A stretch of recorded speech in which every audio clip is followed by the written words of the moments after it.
Fire 513. Everybody else can shut up. It is time. Ooh, Fly Man Rain. Back in the building, man. Yo, we in the building. We back.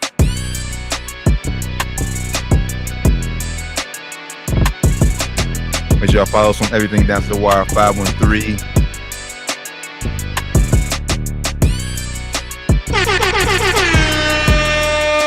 Yo, welcome to the wire 513 Sports and Spirits Friday. Good brother. Watered up today too, brother. Sports and Water Friday. Hey, man. Sports and water, man. Boy, tired. Man. At least. Man. But no, we just hydrating for later on, just hydrating, No, you gotta do, man. You gotta hydrate up in between, Exactly. How you feeling though? Hey, man, feeling good, feeling great. It was a little bit warmer today, even though it was rainy outside, but it wasn't that cold. So, hey, I'm all down for the mild weather, no cold weather. How you feeling? Yeah, man, ready to get out of here, man. Ready to get out of work, man. I'm off all weekend, which is a rarity. And man, it's championship weekend, man. Some good college football games on this weekend. Starting tonight with Oregon and Washington, man. I cannot wait for that, man. Cannot wait for that. It's gonna be a great game. It could be a lot of I don't want to say weekends ruined. It could be a lot of weekends ruined. That too, but it could be a lot of seasons ruined this weekend as well. Yeah. Big games this weekend. The committee, the committee's weird, man. So we're gonna see if you need to win, you better win. Yeah, like if they talking about basically just win. If you need to win, just win. Like Georgia, you don't even want to test the theory about. You don't want to question it. Washington, you don't want to question it. Florida State, you definitely don't want to question it. Even if you win, you still might get voted out. So you don't want to question it, man. Yeah, but they might be down to their third string. They backup is questionable. So for game time decision. So yeah, man, we'll see. All came crumbling down for that. We're gonna talk about that a little bit later for sure, though, man. So make sure y'all tap in for that.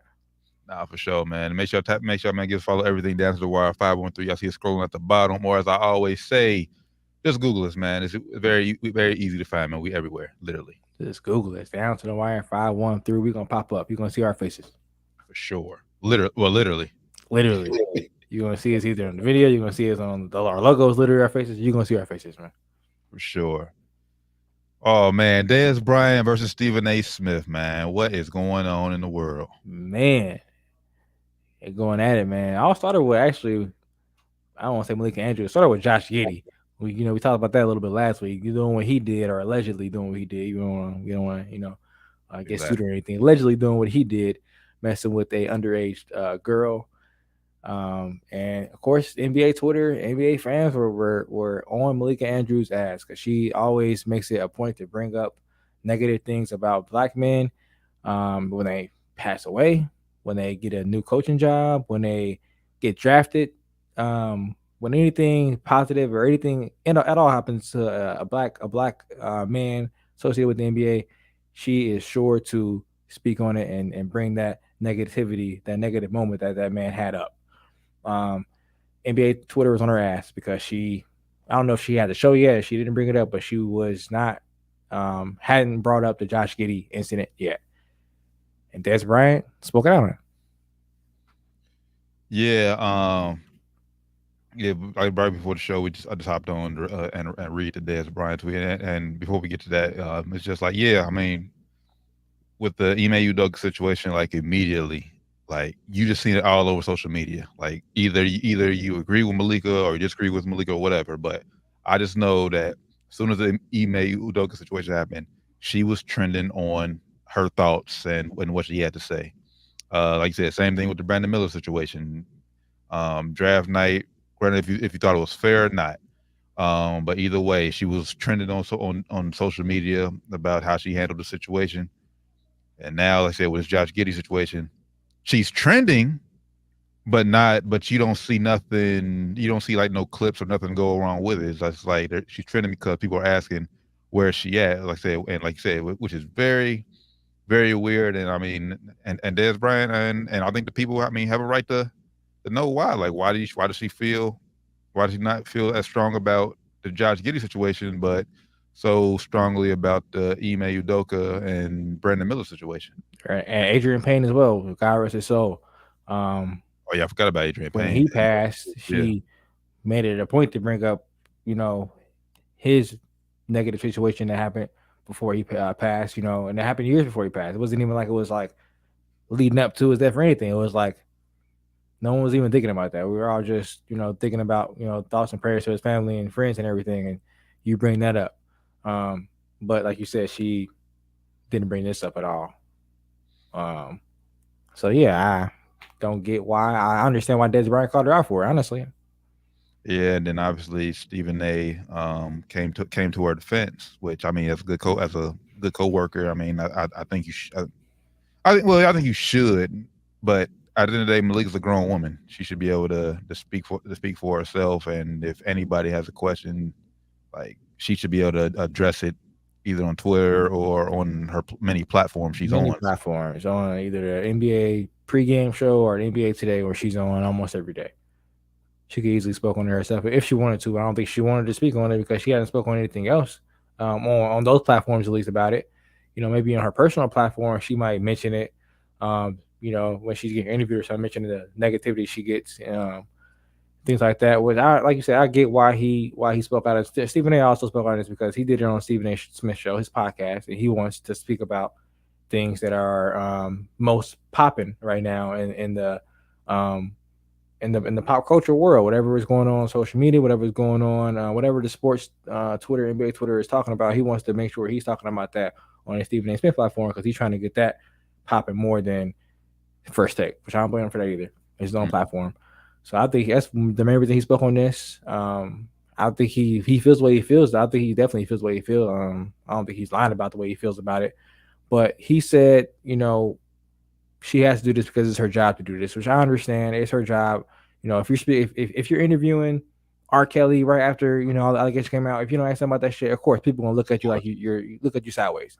So I get bringing it up if you're talking to that person, but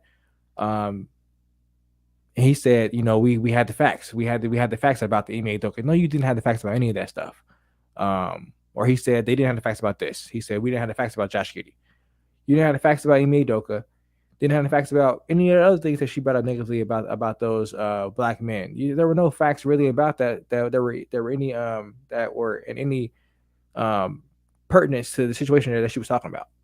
So why did she need facts about the Josh Giddey situation to bring this up? Why were there facts needed? All there were allegations were Ime Doka. There were anything.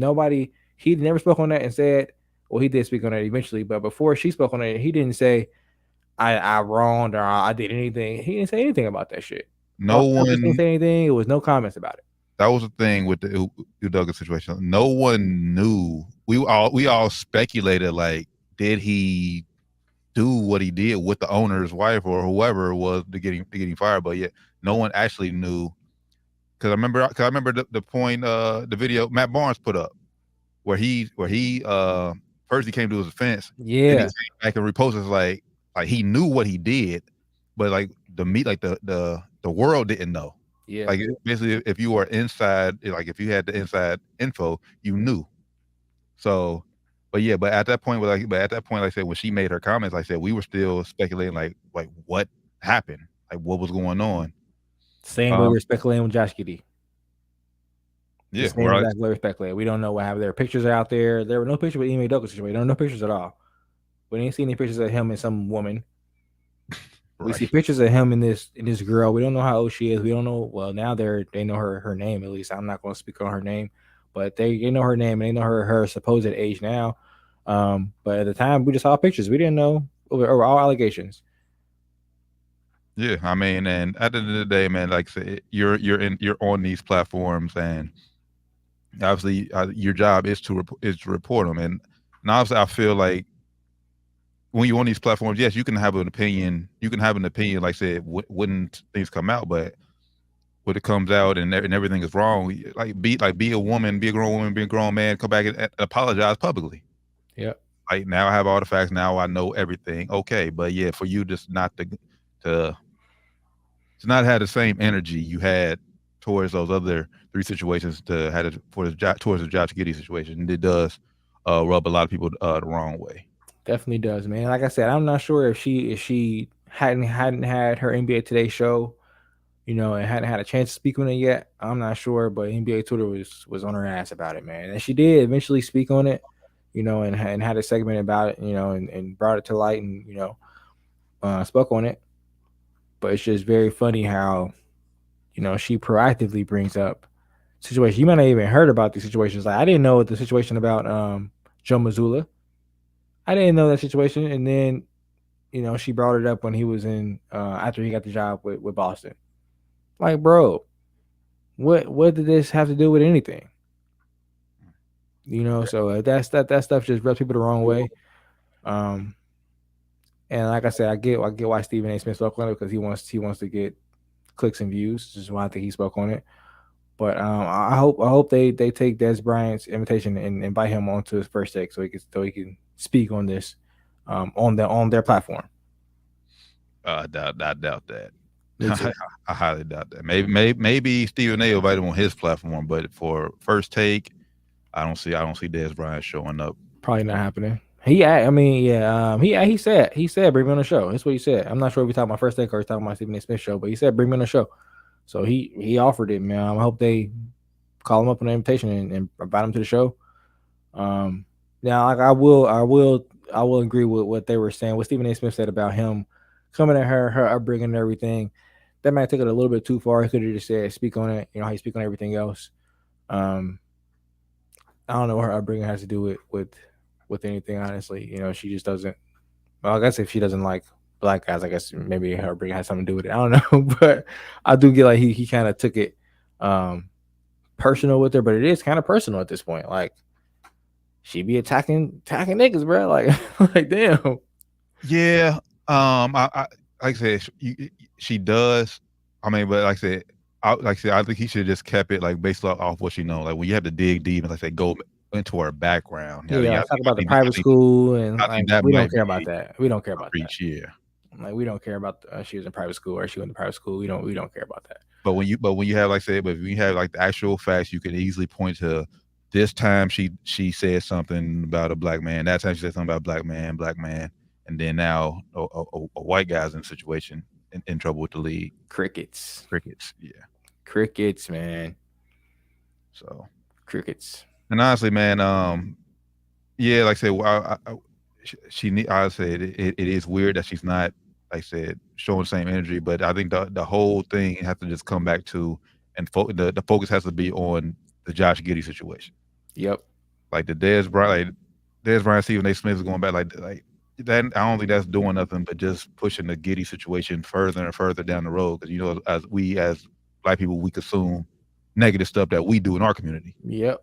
You should all focus on like, bro, what's going on with the Josh Giddey situation. Yeah, like what are the facts of that situation? Can we hear the facts about that? That's what I want to know more about.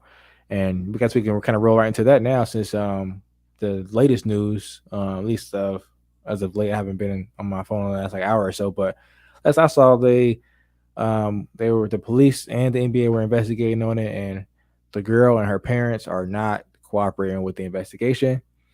And they are having hitting some speed bumps, is what the report said, with the investigation. So it looks like he's probably going to get off for this, man.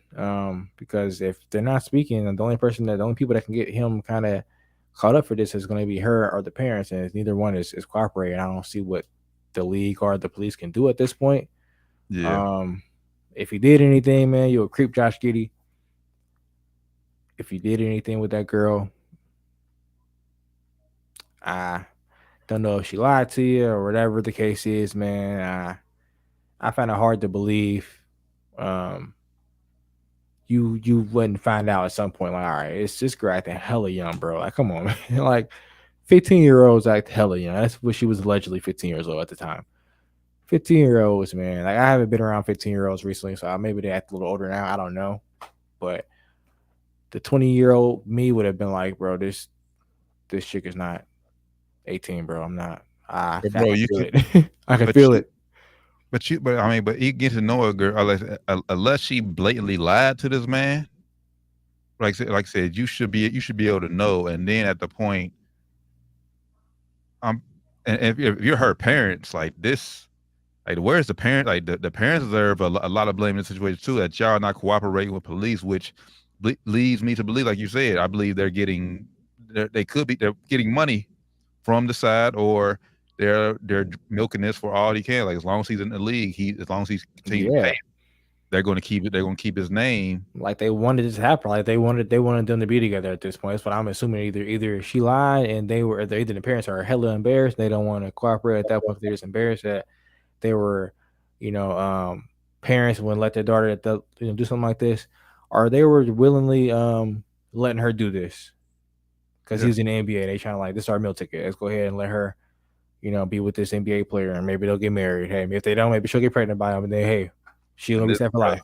And I said this. I told you this after the show Wednesday. Like, brother, I think this is R. Kelly situation all over again. Basically, that's how these parents are putting their daughters in these situations. Yep. Trying to get some money.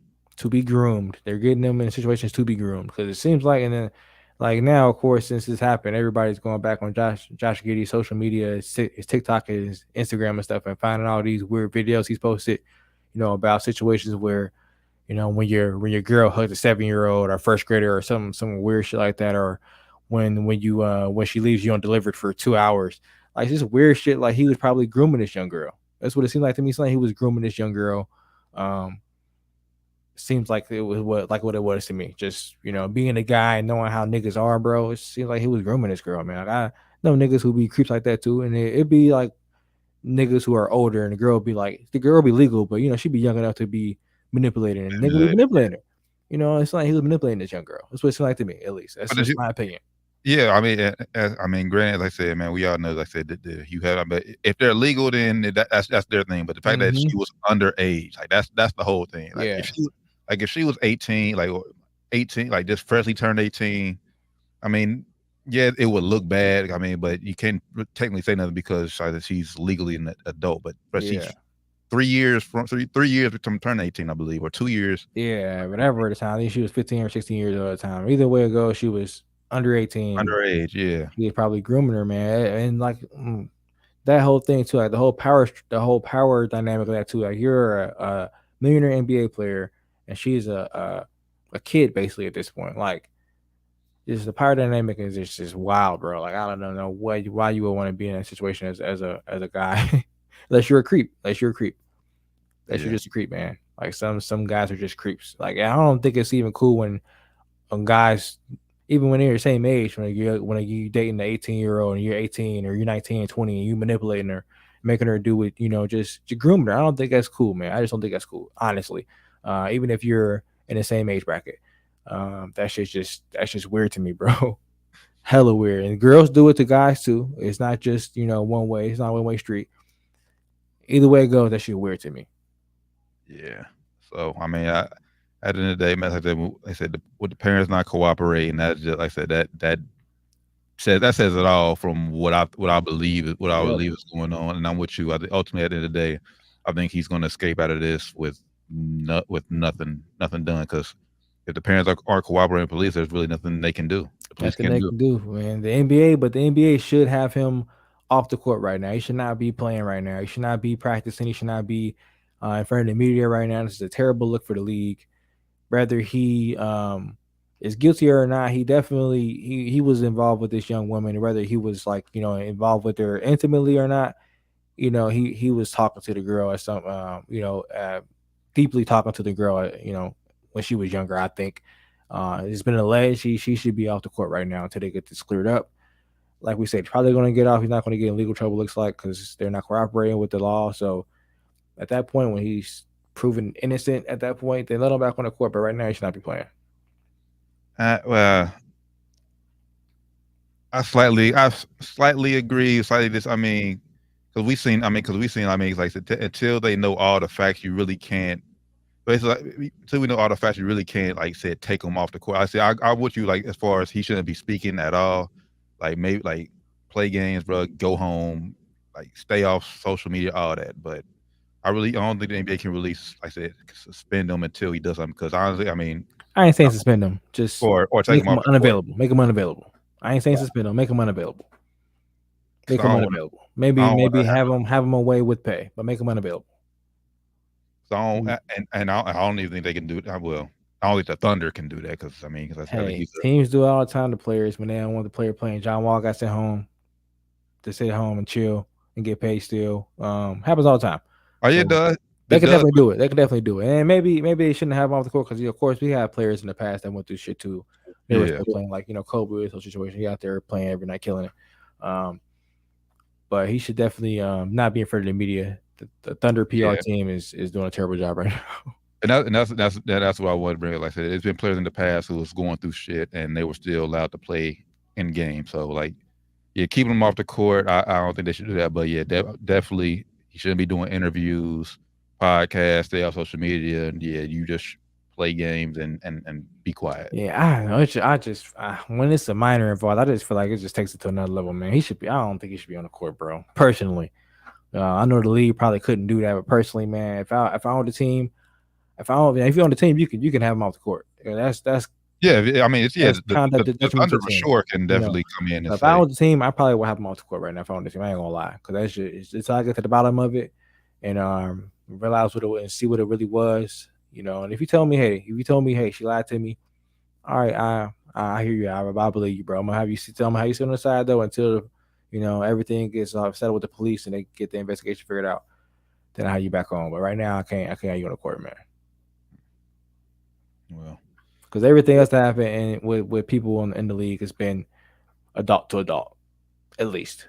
So I don't know, man. That's just wild to me. But you're just looking at it basically because like I said, the case basically.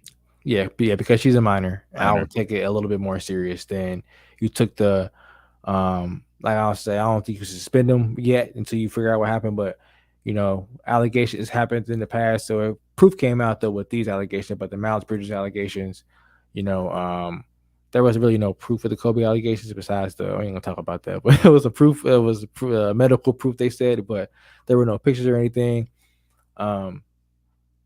With this, we got pictures and shit, man. It's just a bad look, bro. It's just a bad look for the league. Whether he, did it at this point or not, we don't know. We maybe never will know. But until they get the case settled, or at least not settled, or they don't cooperate, so gonna throw it out, have them off the court. But lastly, before we move up, I think lastly, you just go into that. At the end of the day, like even if he doesn't get found, people are going to believe what they want to believe. Yeah. So even if he does get found not guilty and gets cleared of all this, it still has people that's going to label him a creep. Man, it's just so many videos that people pulling up, bro. Like I saw one where he was singing. He had a caption on the screen that said, "When your girl tried to tell you her age," and he was singing a song. I forget what song it was, but he was like, the song basically was saying like, "Shut the fuck up, like shut up, don't talk." Like basically telling her like, "Hey, before you say your age, don't say shit. I don't want to know." It's just so much shit that I've seen that makes me believe that he knew, man. It's just so much shit that I just seen. I just can't. I'm not gonna. I believe what I believe. You know what I'm saying? Yeah. I can't unsee what I saw. You know what I'm saying? Like, and that's fair. And that's fair to, like I said, if you done like all the research and stuff yourself, and you feel a certain way, like I said, you have every right to feel that way. But legally, if the police aren't going to do nothing, then it's That's why I said, like, right now, if I'm the team owner, and I saw those videos, I was like, look, I saw what I saw. So until they say, you cleared on this shit, I'm gonna have you sit down for a minute, bro. I'm gonna still pay your little check or whatever, where you ain't gonna be in front of the media. You know what I'm saying? You come in, use the facility, but after hours, you know what I'm saying? I don't want no cameras, nothing. I don't want the negativity around the team right now. Because right now they're rolling. They rolling. And it's just a bad look. The negative vibe around the team is just a bad look. Yeah, for sure. So you got Chet deleting pictures off IG with him, man. Like, this is a bad look, bro. Yeah, I mean, who knows how this is going to affect, like I said, team morale down the road, man. Because, I mean, granted, this wasn't nowhere near as bad as what Giddey is doing, but shit, when D'Lo's hurt stint, when he posted that video, man, that killed the locker room, the team morale, boy. And we already sucked, but man, that just killed the whole team morale. Like everybody just hated D'Lo after that. Even the fans hated D'Lo. Right, the Lakers fans was like, man, get this nigga out of here. And we was all like, bro, you just can't do that, bro. Like, that's a huge no, bro. Right, like, you can't do that shit, man. And I end up, killing his first stint with the Lakers. Right. Sure. Oh man. But nah, man, let's let's move on to a lot more positive note. Miss Angel Reese, she is back, man. She returned to the court last night. LSU got a dominant win over the 7th ranked Virginia Tech Hokies. I believe they were 7th ranked. I know they were top 10. Number 7. Yeah, I think number 7 last night. But nah, man. Hey, Angel Reese, man, she looked back, man, like she hasn't missed a step. Balling LSU rolled to a great win, and yeah, man, it's good. It's good to see her back out there on the court, man. Definitely good to see her back out there. The team looked great. Played another top 10 team, and like you said, man, dominated. Looked great out there. Happy to see her back. It just makes me wonder, like, it was the ESPN game. Mm-hmm. She came back, huh? Like, yeah, y'all already knew what it was. The ESPN made that call, like, yo, I don't know why. If she not sitting out because of her grades, if she is not academically ineligible, she better be playing. By the time I'll be playing on ESPN, or it's gonna be trouble with LSU. Kim Mulkey, it's gonna be some problems. I don't know. That had to be a conversation because definitely interesting time for her to come back. Yeah, and I'm just gonna read the little quote of what she said. I mean, because obviously she got in the post game press conference, she got asked. She said asked like why she was going. She didn't really necessarily say why, but this is what she said. Quote: "It felt great being back out there on the court. My mental health is the most important thing before anything, and I'm going to make sure that I'm okay before anything because I don't want to cause anything harm or be a cancer to anything in the locker room." She says, "I'm back, I'm happy, I'm here, and I'm moving forward, and I'm going to help take this team as far as she can."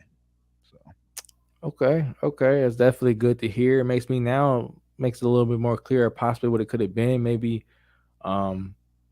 she needed a mental break. Maybe it was some mental stresses on her, and it was causing rifts or maybe mood swings with her. Maybe, and she was getting a little irritated with some teammates. Possibly, it sounds like maybe. Because it sounds like she was speaking like, she don't want to be a cancer to the locker room. Maybe she was the source of possibly some beef in the locker room, or maybe the source of some animosity in the locker room for some reason. Maybe NIL money. I don't know. Sound like maybe it was some of that going on. Maybe she felt like people were looking at her a different way because of all the success that she's seeing off the court. Maybe she was like, "Hey, I just feel like I got too many eyes on me right now. Even my own locker room, I ain't feeling comfortable. So I just need to get away a little bit." Maybe that's what it was. I don't know. Yeah, I think that's probably what I mean, because she became a superstar shit overnight, bro. Like, basically, like once they knocked off Iowa in the championship last year, bro. Like her life changed, and she was out of here. It's been going crazy. She's been going crazy ever since. So I mean, we don't know what it's like to be in the spotlight, but when every little thing you do is being talked about, and you say, man, you're on the Breakfast Club, you're doing late night shows, you're being pulled in so many different directions, you're making more money than you ever made in your life, like with NIL. So a lot of people might not know how to handle this. So maybe she did need a little mental break from the team, step back. So man, first and foremost, like I said, just glad to see her back on the court, man. And this goes to anybody, man. If you gotta take time away to make sure that you're right, do it, man. Don't let nobody make you feel a way about making sure that you're all right first. So definitely, man, definitely. Do what you gotta do for yourself. Take care of you, because if you don't, nobody else will. Facts. You gotta be selfish when it comes to that. Because this world, honestly, it's mindset I have. Like, and I don't know if it's good or bad, but it's honestly, brother, this world don't give a fuck about you. So you gotta give a fuck about yourself. Nah, it's facts, bro. Like, nobody care about you but you. Honestly, like, nobody out there in the world. Like, of course your family and close friends, they don't care about you. But you came in this world alone. Yeah. Unless you got a twin, but you still came out alone. You didn't come out at the same time. So you came in this world alone. You probably gonna go out alone. You ain't gonna go out at the exact same time as somebody else probably. Or we probably will. Who knows? But hey, you gotta take care of yourself first and foremost. And also, Kim Mulkey, take care of your players, man. You could have said something that could have made this a little bit less of a mystery of why she was out, or a little bit just shut it all down. Like, hey, it's not grades, nothing like that. She out right now. Exactly. She'll be back. So all you could have said instead of just, maybe she did say it like that, but it just, I don't know. It just seemed like she was kind of leading on to something that wasn't really good. True. she said she's working. She's taking time to focus on her. Yeah, like she working on herself or something like that. Something like that. Like she's focusing on her right now. You know, when she's her best self and she can help this team, she'll be back. That's what she should have said. Mm-hmm. Something like that. And then it probably would have been negative speculation about that too, but at least at that point they didn't want any no grades or nothing. Or they could have still went, oh, maybe it's grades. Who knows? But at least at that point you help your player out by standing by her a little bit more than she did with her comments. Yeah, and then going back to Angel Reese, I just hope she has the right group of people in her life to help her. Because obviously, with all this lot of fame and everything, all this money coming in, you know, you're gonna have some people who truly care about you, but also you're gonna have those leeches and everything who just with you because of the fame and money. So hopefully, she has a tight knit circle, and everyone in her circle truly cares about her, family included. Because sometimes you get that money, man, yeah, and they're acting different. They start being your biggest leeches.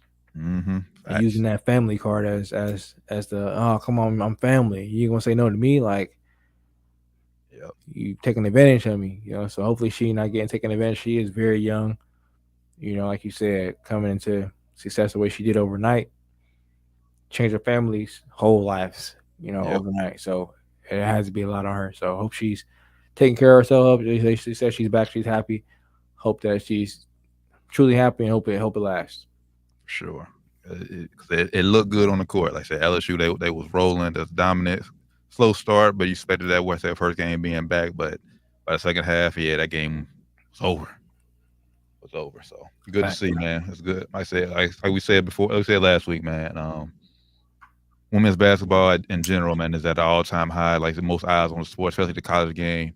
And we want to see the stars out there. We want to see the Angel Reese's, the Caitlin Clarks, the stars out there. We need them, and they need them. The women's game needs to start out there. For sure. It's been down to the wire 513 Sports Spirits Friday, man. Make sure to tap in with us. Everything down to the wire 513. Y'all see all our social media scrolling at the bottom, man. Do us a favor, man. Go to our IG, man. Click Twitter. Cop some merch, man. Cop that merch, man. You know, Christmas around the corner. Be a great Christmas gift for somebody. Yeah, it'd be a great gift, man. The hoodie's nice and cozy, nice and warm. Definitely cop one, man. For sure. Cop some, not one. Cop some. A couple, yeah. What we got next on the docket, brother? You want to go to this Mark Cuban situation? Mark Cuban, man. Money Mark. Shark Tank Mark coming in, billionaire Mark. He got all kinds of names because he's money man, making money moves over there, selling. He didn't sell his whole stake, but selling a majority of his stakes in the Dallas Mavericks to the Adelson family. If you don't know, they're big on the Sands Resorts and Casino, big in Las Vegas and other parts of the country and other parts of the world. I heard that the main Adelson, I think it's the mom, or I forget the main lady's name for some Miriam Adelson. Yeah, Miriam. She sold only like 2% of her shares, or some crazy low. Like it was either 2 or 10% of her shares, like $2 billion. So they got big money over there because there's not even a dent in their shares that they own. So a little bit of shares and got a lot of bit of money to buy a big portion of the Dallas Mavericks. I think they own now the majority of it. He owns still a share, or some shares, but he retains full basketball operations, control of that basketball operations. So a great deal for him, if you ask me. How do you feel about this Mark Cuban sale? Man, hey, man, he's getting to the money. And I forget where I seen the timeline, but this isn't the first time where like he has basically flipped his investment. Oh my God! Because I believe when he first bought the Mavs, he bought them for $285 million. And now I think they're estimated for 4.3 billion. Yeah, 4.3. I think the price he's selling at is like 3.5. Yeah, I know his price is 3. Estimated like 4.3 billion. So it's crazy valuation. Crazy. So man, I don't know how old Mark Cuban is, but I think he's in his 60s. He's already. I mean, he was already had generational wealth, but I think he just really guaranteed it for generations after generations now. Yeah. With the sell of this. obviously I don't know the inside of what's going on with Mark, but maybe he got a tip about a move that could possibly make more money than what he was bringing in with the Mavs every year. No, I think he definitely, because I was wondering the same thing. Like, why is he? This is not a good time to get out of the NBA ownership thing, which he's not getting out of the full. Because when I first saw, it, I think he's selling the whole thing, like all his ownership. He's not. He's still keeping some of his shares, and he's keeping full control of basketball operations. So it's good. It's not a bad deal for him. But I was wondering, like, why is he selling this? It's not a good time. Was the NBA about to get even more popular when they get this these new TV deals? But when it came out, I think today or yesterday or the day after, what he's trying to do in Dallas, I understood why. Like, and I understood this partnership he's trying to make with the Adelson family, with their casino roots. They're trying to get gambling legalized in Texas, and they want to make a casino district in Dallas. And I think he wants to own a majority of that shit, or at least be the one to start the shit out, which is a great idea. He wants to make a resort casino and a new arena that's going to be in the middle of that resort casino in Dallas. And obviously I have to do a little bit more research as far as like terms and stuff, but I believe that probably will be it could be a conflict of interest if you own a casino and an NBA team, as far as I mean, I guess like where like bets are being placed on on your team or not. So I don't know. Like I said, maybe. Well, I mean, the Adelson family about to do it now, so I don't know Yeah, how that works. I don't know how that works. And this whole sports betting thing is new, and with the NBA, all sports leagues is new. They just now are letting this, be like a thing. Like, all right, we're gonna let it be a thing. You can bet on sports, and it actually we're gonna actually work with the sports betting companies. And Mark Cuban is 65 years old, so he getting up there. Maybe he's cashing in. Like, all right, the like Mavs you are said, capped out. yeah, he was already, rich. Maybe he's like, I want that actual cash flow now, so put it in somewhere else. Mm-hmm. The IC is going to be a bigger possible investment, like the whole casino thing he's going to try to do there, and Dallas Hurts going to be like I think he said either Venetian or one of the big casinos in Vegas. It's going to be that kind of style casino and resort. And it's going to be a big ass arena in the middle of her for the Mavs game. So it's going to be dope if they actually get gambling and everything legalized down there, which I think they will. Yeah. I'm hearing that Mark Cuban and the Adelson families will big partners and working with the lawmakers that are trying to make get the push down there for it to get legalized. And I think this is going to help that push even more now with them being the Mavs owners. Now they're going to be like, all right, y'all want to make this shit happen? We're going to move the team somewhere else. Y'all going to have to make it happen. So I think it's a good move for all parties involved, honestly. Yeah, and I mean, obviously, if he is doing that, because he didn't just share the his Mavs stake. He also at least sold his Shark Tank. He's leaving that show too. And Yeah, he announced that on Monday. He announced that on Monday. So I don't know if he owns that, if he's selling part of his ownership off, or if I don't know. I think he's like one of the producers on the show. So I don't know how that's working either. But it seems like he's getting all ships together to cash in on something real big here. Maybe it's that whole casino thing. Maybe it's something else that he's planning on cashing in. I'm not sure. When I first saw, like, maybe he's trying to, cash out the Mavs to get a team in Vegas. But I'm like, nah, now I heard that he's keeping part of the team and he's trying to get that whole thing. But then he ain't leaving Dallas, I don't think.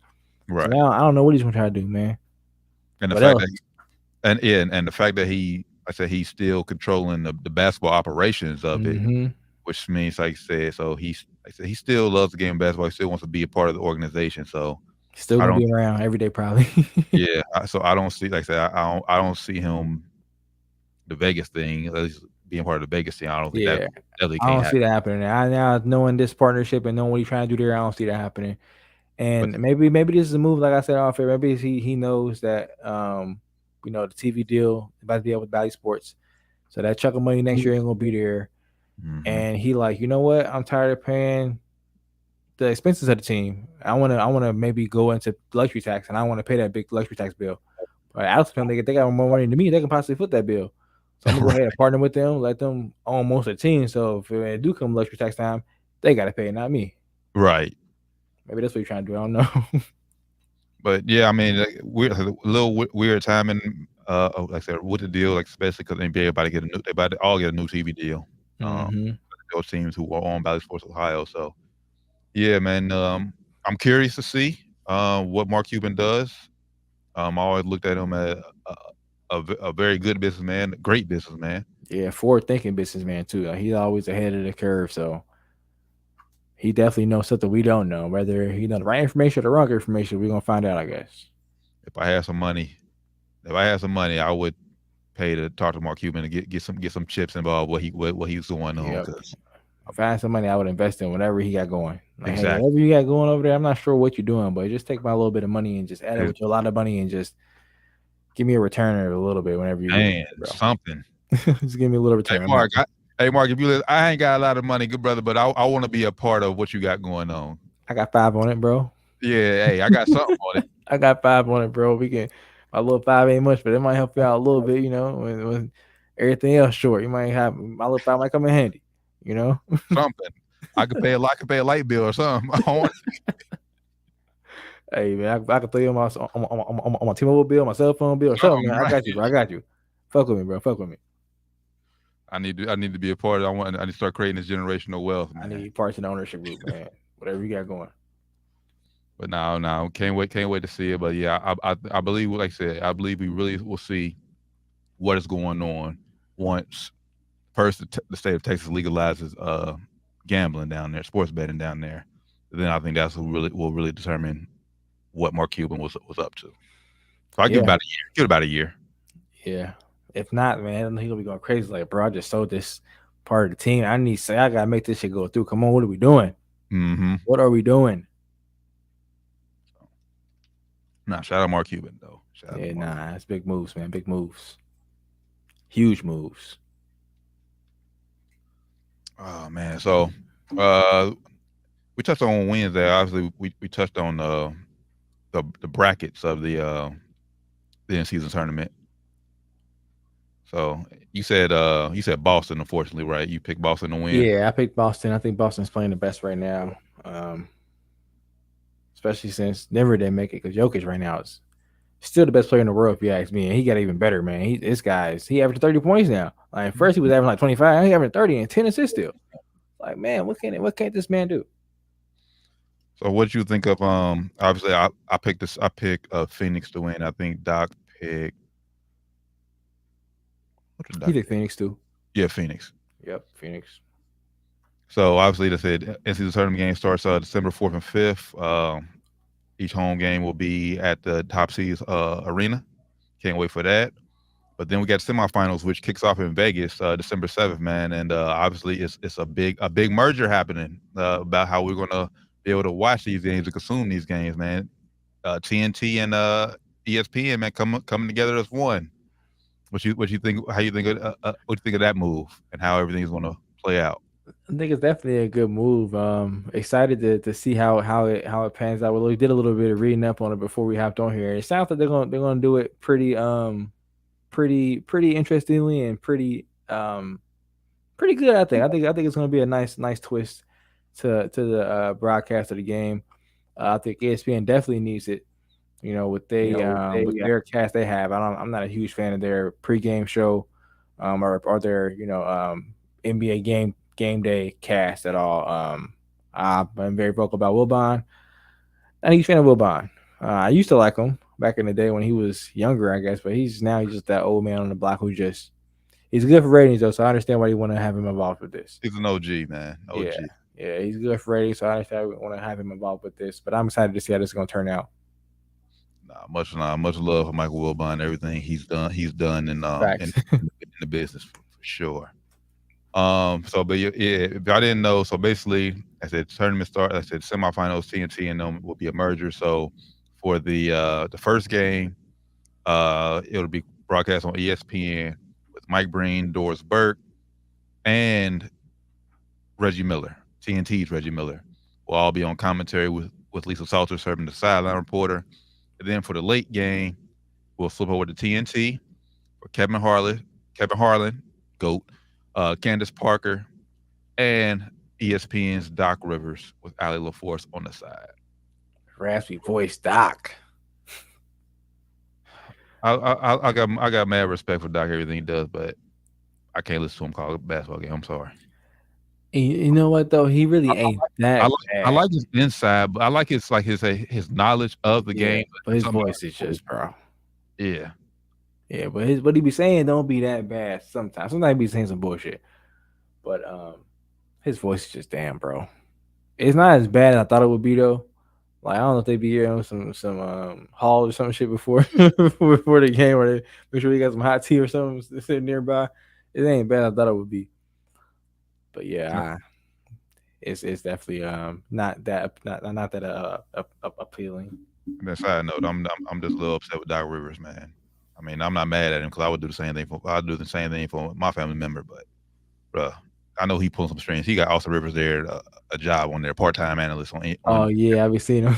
Like, bruh, like what am I working for? Like, God, like he definitely put them strings. Like, hey now, buddy, you gonna need some after the game. You're gonna need something. Like, God damn, like. Yeah. No disrespect, because I like hearing the inside stories of these athletes, but it just make it hard for a brother who went to school for this to break into the business. Like, God damn. But nah, man, I'm looking forward to it, and obviously, the countdown, the ESPN countdown show during their broadcast, they'll have a segment where they're joined by the TNT crew, and then when they switch over to TNT. Wilbon and Stephen A. Smith will go over there and join Ernie and the crew for the pregame and postgame show. So I like it, man. I like it. It's gonna be wild, man. I know that it's a clip out there of Chuck saying some wild stuff about ESPN about you ain't gonna have me over there working there for. He said you working me like a slave over there. You working like a slave. You working from 7 a.m. to 12 midnight, man. He said, first you got this show, then you on that talk show, then you on that shots, and then you got the pregame show, then you got the halftime show, then you got the postgame show. You doing that shit too? Yeah, that shit's funny. We talking about that. I definitely do. I think TNT's show is gonna be 100% better. Yeah, as it always is. Like I said, hopefully Wilbur can stay up late. Yeah, no, he probably be struggling. He's over there, man. Wilbur do get some good. He do get some good insight, but it mostly be that old man insight where it's like, all right, this nigga is just over the hill, just out of touch with shit. Insight, like, all right, bro. You know what you gonna feel about this. You already know how you gonna feel. You ain't gotta talk. I already know what you gonna say about this shit. But he OG, man. Shout out Wilbur. Nah, for sure. So yeah, that broadcast, like I said, will be December 7th, ESPN and TNT. So. Cannot wait. And obviously, the championship game will be Saturday, December 9th, Saturday night, 8:30 on ABC. Let's go. I know I ain't pick us to win. Hopefully, Lakers win. Hopefully, yeah. I doubt it though, but I ain't pick us. But hopefully, win. More so for the. Oh, well, that's one thing we got hit on before we move on to fancy advice and everything else. What do you think about LeBron's comments talking about? I was gonna bring that up. What do you think about LeBron's comments about? Hey, Bronny's first game. He already told the boys, I'm gonna miss the game for Bronny's first game. How you feel about that? First out, shout out to Bronny for being cleared to to be cleared to be back out there on the court with Bronny and Mikey. Teammates, hey, yeah, shout out Mikey too, man. Hey, shout out Mike. Hey. Pleaded guilty, but he only got community service, and it's going to get dropped down to misdemeanor if he completes it before next August. Yep. Shout out Mikey, man. That's a huge win.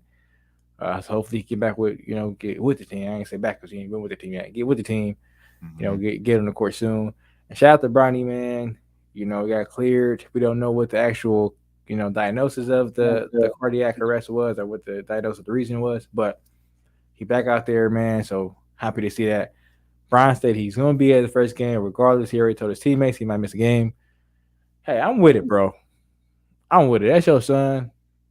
I'll do the same thing for my unborn son. He ain't here yet, but when he get here, I'm doing the same thing for him. Hey, I got to miss a game, brothers. This is LeBron's job. I think we forget that sometimes. This is his job. Mm-hmm. You going to tell me I can take PTO for my job? If I got some hours available, I'm taking that PTO, nigga. I'm LeBron James. I ain't going to be here again. It's a regular season game. Now it happens to be the NCAA Tournament Championship. Oh, the fuck will. Well, how I feel about it. I'm not mad at. Well, one, I looked at the schedule, and granted, they don't play on the championship day game, so you don't have to worry about that. If they were to make it, he will be available for a chip. All the games really. So none of the USC doesn't play on any of the NCAA tournament games. So He's clear for the in-season That's tournament. great. Well, hey, at that point, it don't even matter. At that point, the game ain't gonna matter. Yeah, that was my thing. I had to look up USC schedule. He's not missing an in-season tournament game, so Brian, if you want to take a day off, go watch Bronny. I'm all for it, brother. Go ahead, do you. Yeah, that's your son, man. He just damn near died. Bro, life is just too short. Do what you gotta do to be with your family. He already missed too many precious moments with his family, I'm sure, being an NBA player for 21 years. So I'm not mad at him for saying that at all. You know, and Brian seen and Brian, well, he is that dad, but you've seen it. Like when season's not in, like when we got eliminated from the playoffs early, you seen Brian at all of Bronny's high school games. So he basically the next day he was at the game. Like, I'm here. I'm here. He wants to be there. He wants to be along the ride for all his kids. Yeah, for all his kids, man. So yeah, I'm not mad at Brian at all for doing that. And if anybody on the team makes that understand, you may not have kids, or you just don't love your son or as much as Brian does. Yeah, Brian does. like I have no problem. Everything just happened with Brian. Like if it was a birthday party or something like that, okay. I know niggas miss those all the time being in the league. That's one of the main things. Say you miss birthday parties, you miss this, you miss that, But hey, Bronny's first college game where he probably had a chance of not playing basketball ever again, not even living again, because he almost like I said, he almost died. Yeah, cardiac arrest. You gotta be here. Now what will be live? And I'm looking at USC schedule, so they got a long slate of road games coming up, so it don't look like it's going to happen. But would have been live if USC would have played earlier in the day or like around the same time, but he would have got the game would have gotten out early enough where he could have came and played for the Lakers. Yeah, both, man, that would have been dope. Both in LA, so I mean, now I'm pretty sure Brian could have got a police escort. Oh yeah, easily. All right, helicopter get over here in 20 minutes, if that. Easy. Yeah, he definitely would make that shake. But now, I don't know if it's a road game. It's gonna be interesting. I know Brian got one. He'll make it happen. I think, but obviously they play Gonzaga tomorrow. I don't think Bronny's gonna suit up for that game.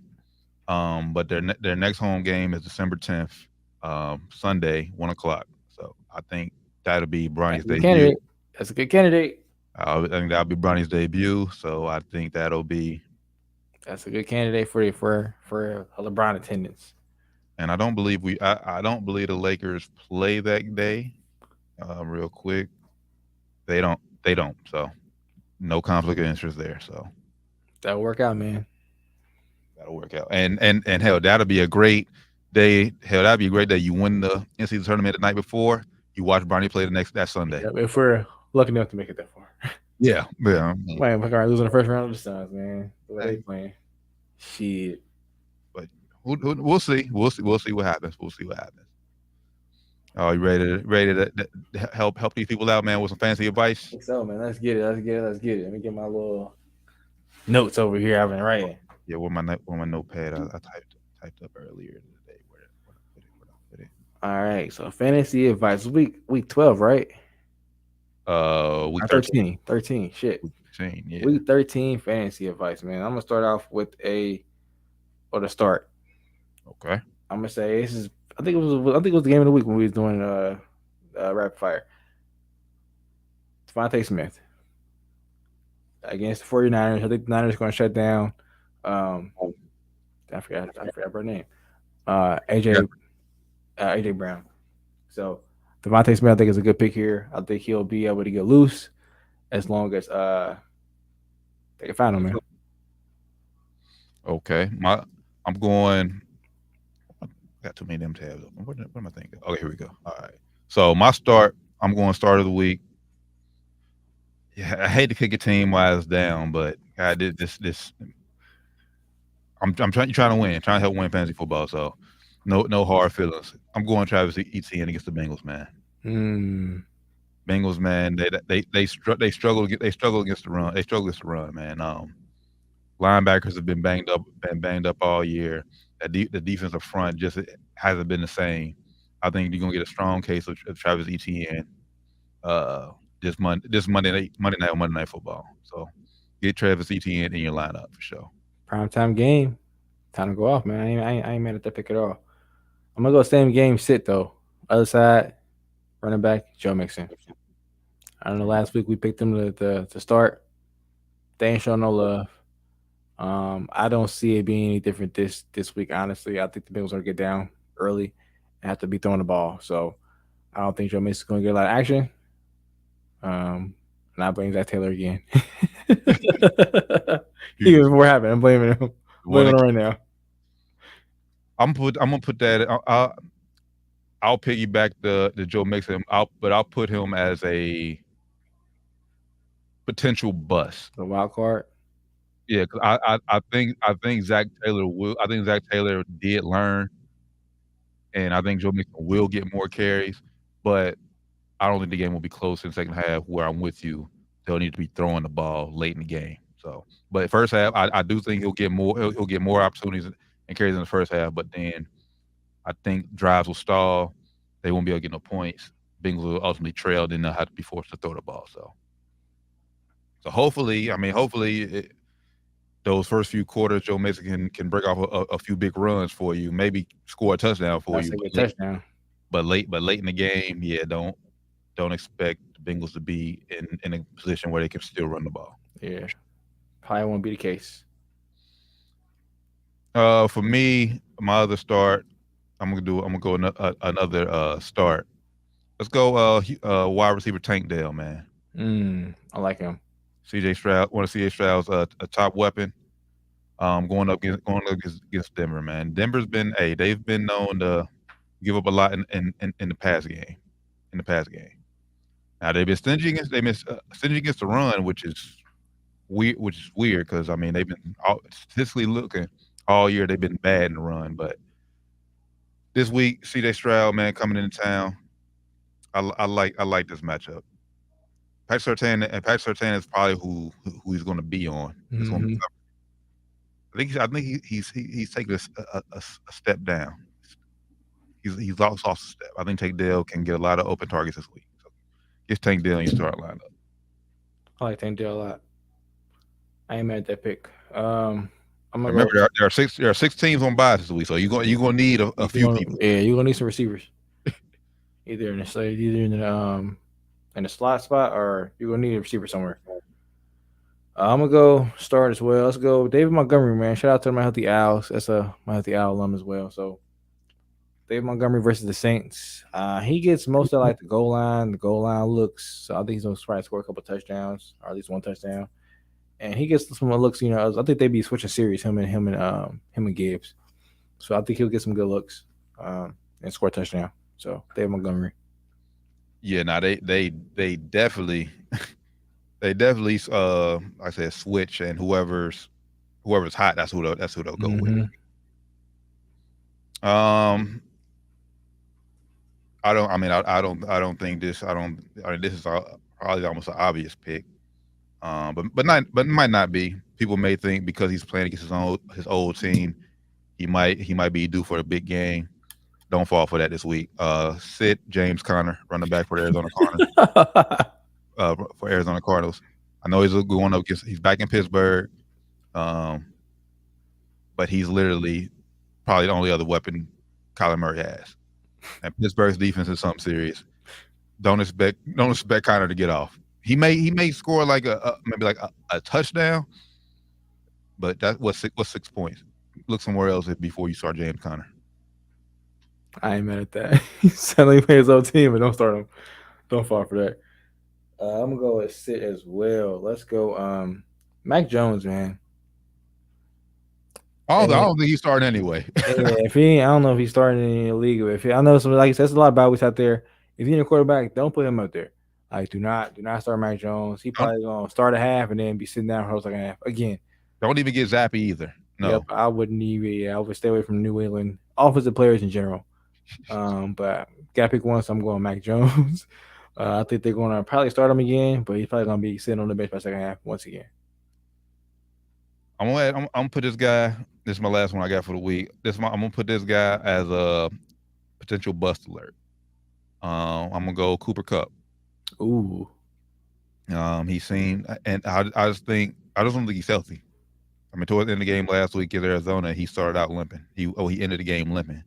So and then they're going up. They're going up against Cleveland, which is not Oh man, not an easy test for that defense is nice. anybody, especially It's not nice. especially if you're not 100% healthy. So, start Cooper Cup at your own risk, but I'm leaning more towards he'll be a bust this week. I ain't mad at that. Do I have any more? That's all I had. I would say Kyler Murray too. I wrote his name down. Kyler Murray. I think they playing Pittsburgh. I think you mentioned James Conner. Yeah. Kyler Murray. I wouldn't start him this week either. If you have an opportunity to start him, That boy will be about to be running for his life. I would not start him. That defense in Pittsburgh is serious, and them always be low scoring games in Pittsburgh. Man, they be holding teams down, especially at home. But we will see, and I think we said it on Wednesday show. We'll see if what we seen from the Steelers offense was it a fluke? Yeah, we'll see, man. We're gonna see for sure. They got what? You said 400 yards, right? Yeah, they got over 400 yards last week. So first time they outgained the opponent all year. And granted, we're not saying they need to go out here and get 400 yards again. But if they get like over 350, 380, something like that, okay, it's like okay. The offense. If the offense is looking competent, that could be a scary team. In that division. Oh, for sure. Being so close, they could easily bust them. They're not even win the team, but bust some shit up in the division. For sure, because if it's one thing we know, Pittsburgh, they always got they always get the Bengals, or they already beat the Bengals, and then two, they always for whatever reason can beat Baltimore. Yep, which is leading the division. So Pittsburgh, hey, if they're off, like you said, if their offense is going, you might want to sprinkle a little bit of money on Pittsburgh to win that division. I'm just saying. The defense already looking serious, man. So if the offense even comes remotely close to looking like they can get 200 yards a game. After I was looking in the first couple games, the first half of the season, I should say, man. And speaking of sprinkling money, I know, folks, we need to win y'all some. We need to win y'all some money, man. Yeah, man. We started off good. Kansas won. They beat UC last week handily. The Charlo fight went the distance. Yeah. I think we lost with the NFL. I think we had. I messed this up last week, man. I was looking bad last week. I was looking bad last week. But hey, that was in the past. It's past. Hey, it's a whole new month now. It's 1st of December. Yeah, it's a whole new month. I didn't think about that. It's a whole new month. So we're gonna win out some money this month. By the way, we know 1st of the month. Don't be gambling with the rent money. And don't be gambling with your baby's Christmas money, man. Hey, facts. Like, if you gotta get your baby some Christmas gifts, make sure you do that first, and then use the last $2 to throw a parlay on with $2. Exactly. Using like 10 or 15 or 20 or 50. You know what I'm saying? You use your last little bit of change for the parlay. Take care of the kids, man. For sure. Kids come family, kids, responsibilities come first. All before this gambling. So for sure. All right, man. Man, where do I want to start? I don't want to start because obviously people may be tapping in late. So I don't want to give them tonight's game, but I'm not gonna add it to the parlay, but I do like Washington. They're underdogs by 9.5. Yeah, I don't like that. They're gonna cover that for sure. If you're on here now and I think Washington gonna win. I don't understand how they are underdogs by that much. I don't understand. Hey, if you pick Washington to win, that's plus 300. That's great odds right there. Yeah, if you're on here right now, we can't put this on the parlay, of course. We got people listening in late, so we usually try to go Saturday, Sunday games. So if you're on here right now, you gotta go throw some money on Washington right now. Yeah, that's weird. At home. No, it's neutral. It's in Vegas. Oh, well, yeah. But still, you lose this and you out. Yeah. Nah, I'm going Washington. We're going to talk about that as we get to the fire part. But if you're on here right now listening, you might want to go throw some money on Washington right now. They are plus 300. All right. I'm going to start. I'm going to start here. Let's go here. This may seem like a big number, but the team they're playing sucks. Give me Michigan with the points.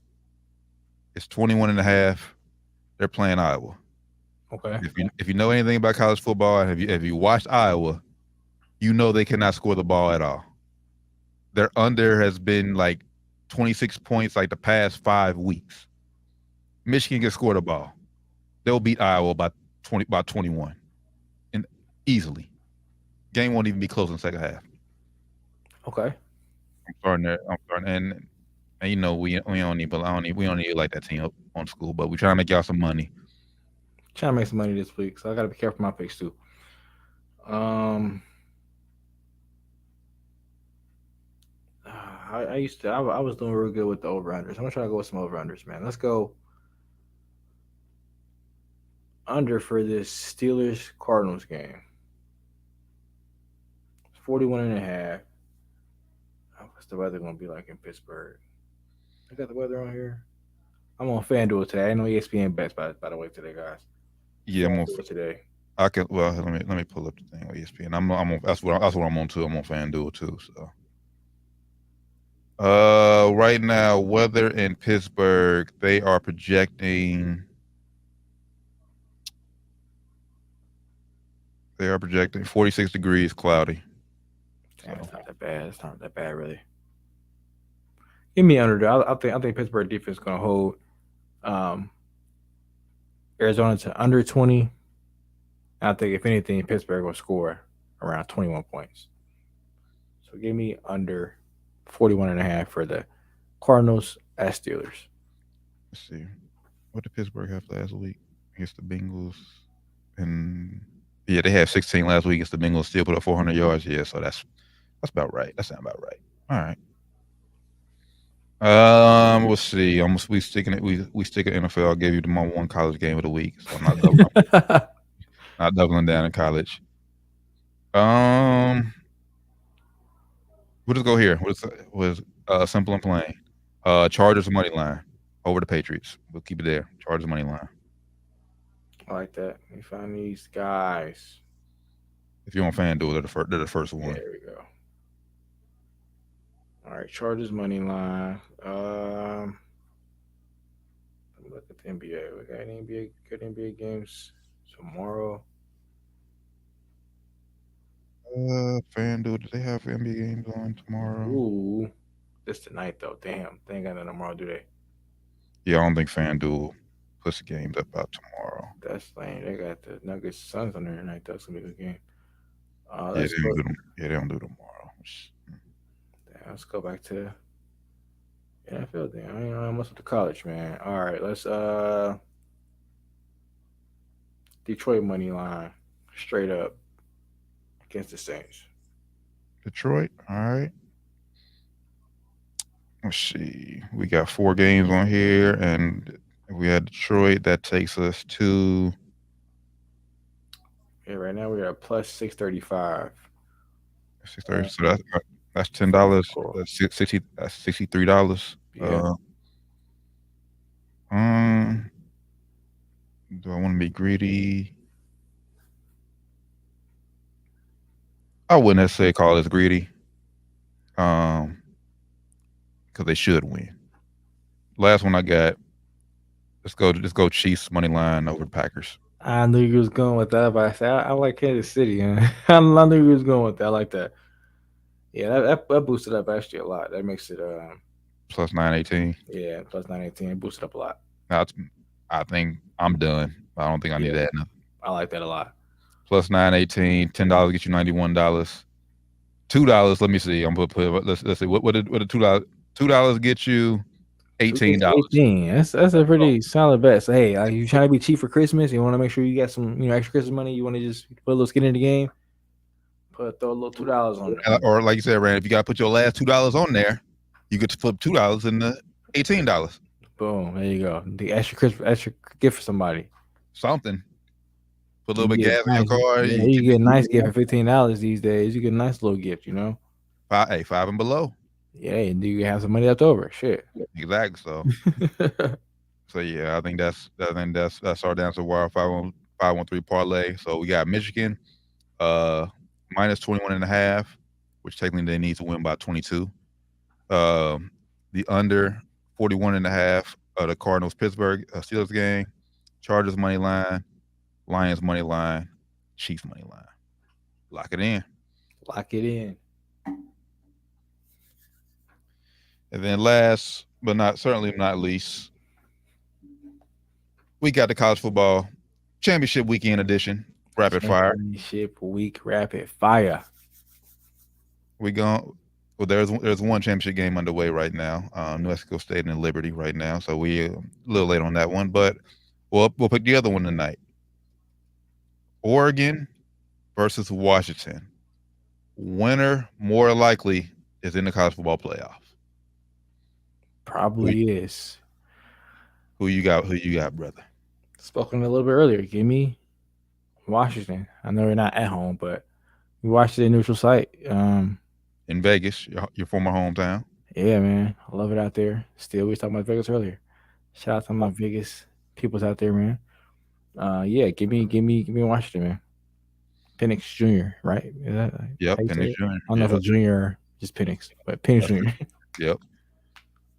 Ooh, this is going to be a great game, and I need to add a little bit of money. Put some money on this game because you think you talk me into it, or maybe I just like the odds too much. At least put them for the points.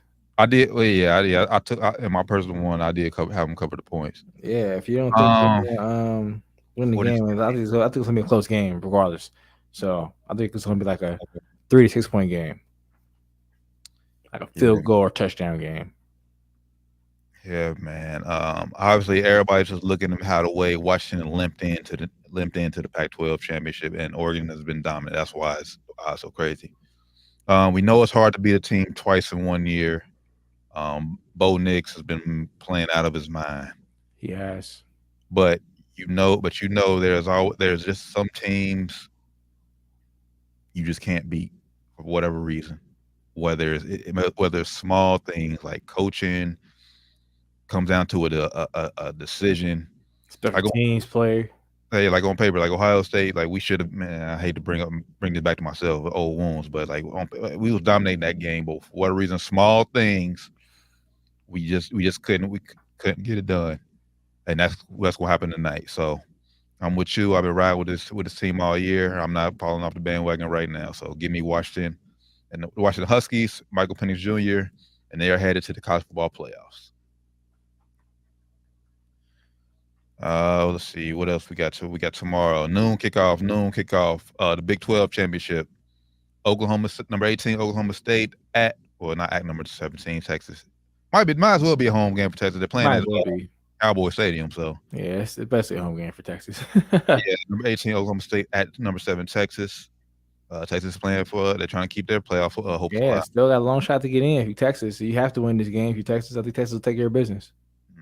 Oh yeah, for sure. I think. Shout out Arch Manning. He didn't get playtime last week or 2 weeks ago. I believe 2 weeks ago. Yeah, shout out Arch Manning, man. Finally got out there, got to see wet a little bit. But yeah, now give me Texas. Even though they're missing their lost their running back for the year a few weeks ago, but I got faith in Quinn Ewers. He'll be able to get the job done. That spread is 15.5. It came out to 15 now. I'm not even put a prediction on that game. So, but Texas is gonna roll. Hook 'em horns. MAC championship game, Miami of Ohio at Toledo.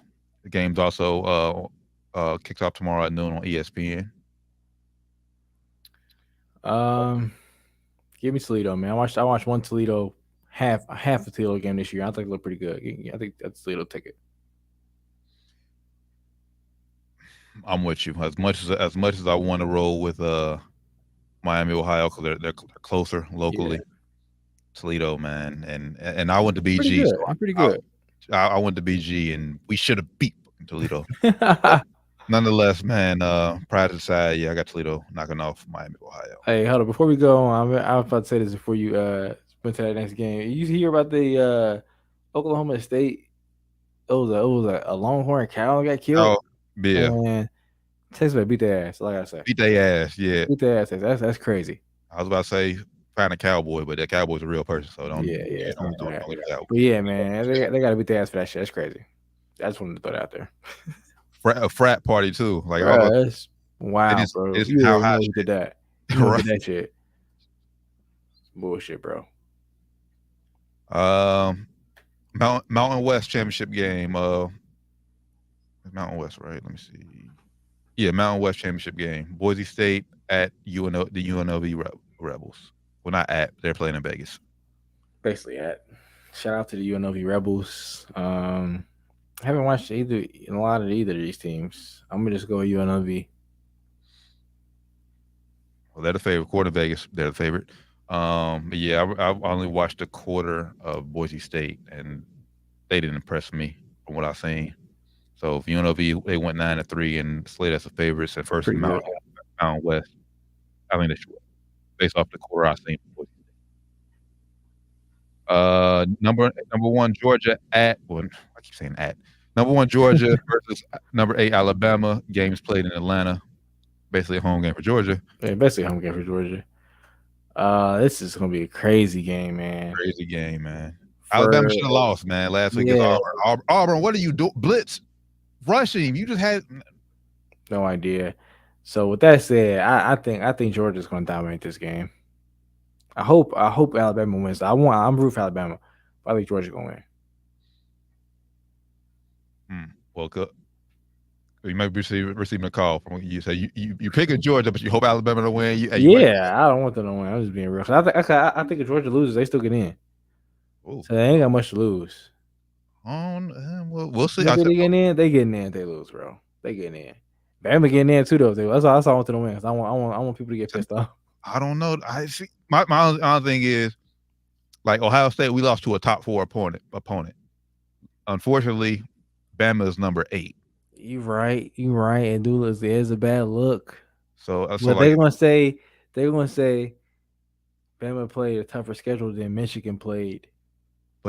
But my thing is this: last thing, if Texas win, how do you put Texas in over Bama? How do you keep Texas out and they beat Bama? So that's the only thing where Texas got to lose. Then I think they're going to win. Texas got to lose. Then yeah, if Texas loses and Georgia loses, yeah, I think Georgia is safe.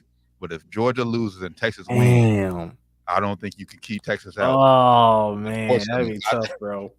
That's gonna be a headache for the committee if that happens. I hope that happens. Whatever happens, I want chaos. Yeah, I want chaos. I hope it just makes the committee like, God damn it, I hope them pissed off, man. Like make their days a living hell. But with that being said, I'm going Dogs though. I'm picking Georgia to win. Jalen Milroe, he has come around. He has won me over since the beginning of the season when we first started doing a lot better, man. A lot better. But the fact that they should have lost last week to Auburn worries me. That dime he threw that thing, I didn't think he's capable of throwing that kind of dime. That was a dime, man. That was. And Kirby Smart called him a bigger, stronger Lamar Jackson, which I mean that's not. I mean, I don't agree with it, but hey, if that's what he know the game better than me. I think Lamar's arm is better than Milroe, but as far as running ability, he is bigger and physical. More physical than Lamar was. So we'll see tomorrow, man. 4:00. It's gonna be a great game. SMU. This is the American Championship game. Now this game is at home, so SMU at Tulane. Tulane is playing for a New Year's Day bowl if they win. So it could be big. Number 22 Tulane, by the way. Give me. I think Tulane didn't get it. Yeah, Tulane. Number 22. Yeah, now Tulane. I think Tulane beat them already. Obviously, we know it's tough to beat a team twice, but it's the American. Give me Tulane at the crib too. Yeah, especially at home, like real at home, true home game. Yeah. And then Tulane won me over last year when they beat USC in the bowl game. USC, man. Yeah. Have the mighty down years, man. Some down decades. Shit. God damn. All right, two more. Michigan at number 16, Iowa. Well, we had them. I had them in the parlay, so I think Michigan's gonna roll. I think Michigan gonna win big as well. And then this is a game where, man, if Florida State loses, big game. All hell could break loose. Number 14, Louisville, who just coming off a loss to Kentucky. I about to say they're very beatable. Kentucky is not that great, right? And they put it to them. And Florida State's backup quarterback, he is a game time decision, so we will not know. They don't need third quarterback. That's why I didn't know that before until you said that. But before we hopped on here, I just don't. Is this neutral site game too? Yeah, the game is in North Carolina, Charlotte. Ooh, closer to Florida though. So Give me Florida State, man. I think Florida State will have the athletes enough to be able to carry their third string quarterback if he struggles enough. I think they'll have enough to pull him through. Oh man, one thing that I've been hearing about Louisville, and this is not prior to this week, that their defense, especially in the pass game, is stingy.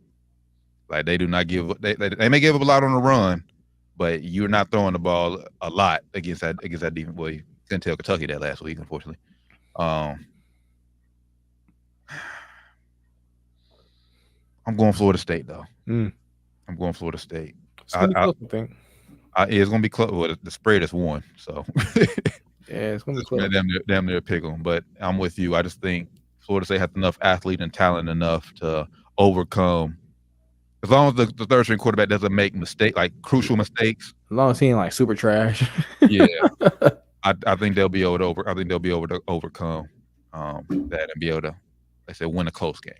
Yeah, as long as he ain't with them. If he with them, then it's over. Yeah. If he on Florida State team, it's gonna be tough. Yeah. So now, give me Florida State for sure. All right, and that is championship weekend edition of Rapid Fire. And I think that concludes this week's episode of Down to the Wire 513 Sports and Spirits Friday, man. Just in time, man. It's about to be 8 o'clock. About to be time kickoff. Oregon, Washington. Cannot wait. Get home and watch this game. As well with the other college football games tomorrow, man. Obviously, we got basketball. College basketball is a big college basketball game tonight too. Kansas plays UConn, defending champions. So that should be a good game for your college basketball hoopers out there. And that's all I got, man. Enjoy y'all weekend. Everybody enjoy their weekend. Yeah, enjoy y'all weekend, man. Make sure y'all tap in Wednesday episode. I think 309 Down to the Wire 513, man. We'll see how you. Yes, sir. So for the good brother, Flyman Rand, Josh Evans, the Taryn Blaine has been Down to the Wire 513 Sports and Spirits Friday. Y'all have a safe, blessed weekend, and we'll catch y'all next Wednesday for episode 309. Until then, we out. Peace.